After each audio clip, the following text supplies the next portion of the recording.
14 বছরের উপরে আমি মিশরে ছিলাম, সেখানে আমি লেখাপড়া করেছি।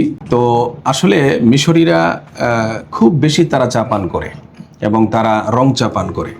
তো সেখানের চায়ের যে স্বাদ, সেই স্বাদ আমি বাংলাদেশের চায়ে পেতাম না।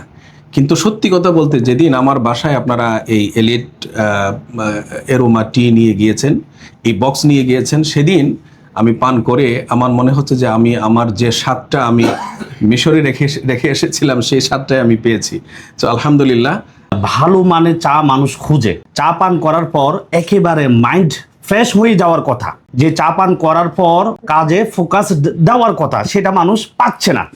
তো আলহামদুলিল্লাহ, আমাদের একটাই উদ্দেশ্য, সারা বাংলাদেশে প্রত্যেকটা ঘরে ভালো মানের চা, একেবারে উৎকৃষ্ট মানের অথেন্টিক ফ্লেভারের চা, যে চা দেশের বাইরে এক্সপোর্ট হয়ে যায়, সেই চা আমরা প্রত্যেকটা ঘরে পৌঁছে দেওয়ার জন্য মূলত আমাদের এই পথ চলা।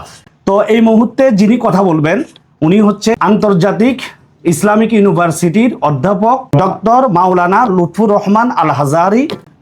কড়িপাতা এলিট এরোমা টি আমি এখন বলতে গেলে নিয়মিতই আমার বাসায় আমি পান করে যাচ্ছি, এবং এর মধ্যে যে কোয়ালিটি রয়েছে, আমার মনে হয় বাংলাদেশের অন্য কোনো চায়ের মধ্যে সেই কোয়ালিটি পাওয়া যাবে কিনা সন্দেহ। এবং এই চাটা সুগন্ধিতে এবং স্বাদে একেবারেই অনন্য। স্যার, আপনি তো দেশের বাইরে অনেক চা পান করেছেন, তো আসলে এই চা, আমাদের এই এলিট এরোমা টি পান করে আপনার কাছে কেমন লেগেছে? আপনার জিজ্ঞাসার জবাবে আমি বলবো, কড়িপাতা এলিট এরোমা টি সত্যি একটি অনন্য স্বাদে, গন্ধে এবং সবকিছুতে একটি অনন্য বৈশিষ্ট্যের অধিকারী। আল্লাহ তাআলা আপনাদেরকে এই হালাল ব্যবসা পরিচালনার তৌফিক দান করুন। আমি অসংখ্য ধন্যবাদ স্যার।